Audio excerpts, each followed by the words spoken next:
सोचिए जरा, आपके हाथ में है आज की लेटेस्ट टेक्नोलॉजी, लेकिन आप पहुंच गए हैं पाषाण युग में। ये एक ऐसा थॉट एक्सपेरिमेंट है जो इतिहास, नैतिकता और पावर के बारे में बहुत गहरे सवाल खड़े करता है। चलिए इसी सोच में थोड़ा और गहरा उतरते हैं। तो कहानी शुरू होती है हमारे प्रोटैगनिस्ट के इन कुछ परेशान करने वाले शब्दों से।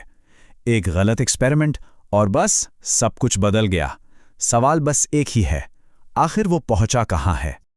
और अब उसे धीरे धीरे एहसास होता है कि वो कहाँ है, और उससे भी ज़्यादा ज़रूरी किस वक्त में है।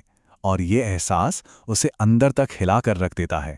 देखिए, एक तरफ तो थी उसकी अपनी दुनिया, ऊंची ऊंची बिल्डिंग्स, बिजली की रोशनी और सुपर फास्ट इंटरनेट। और दूसरी तरफ एक बिल्कुल ही अलग आदिम हकीकत, घने जंगल, जानवरों की खाल पहने लोग और पत्थर के हथियार। ये सिर्फ दो अलग अलग दुनियाओं का फर्क नहीं है, ये उसके अकेलेपन को और उसके पास जो जबरदस्त टेक्नोलॉजी है ना, उसकी ताकत को दिखाता है। और बस यही कहानी एक ऐसे मोड़ पर आ जाती है जहां एक फैसला सब कुछ बदल सकता है। एक ऐसा पल जिसमें इतिहास का रुख मोड़ने की ताकत है। उसकी आंखों के सामने एक बहुत ही क्रूर सीन चल रहा है। एक ताकतवर कबीला एक छोटे कमजोर कबीले को खत्म कर रहा है, और वो सोचता है शायद इतिहास हमेशा से ऐसे ही लिखा गया है, एक के खत्म होने पर ही तो दूसरा आगे बढ़ता है। लेकिन उसके हाथ में है एक सेमी ऑटोमेटिक राइफल, एक ऐसी पावर, एक ऐसी टेक्नोलॉजी जिसके बारे में यहां कोई सोच भी नहीं सकता।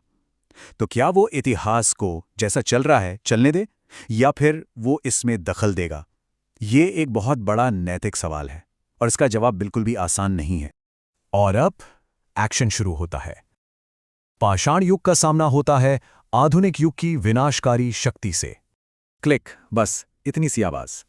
राइफल की सेफ्टी हटती है, और ये वो पल है जहां से वापसी मुमकिन नहीं। फैसला हो चुका है। उसका इरादा बिल्कुल साफ है।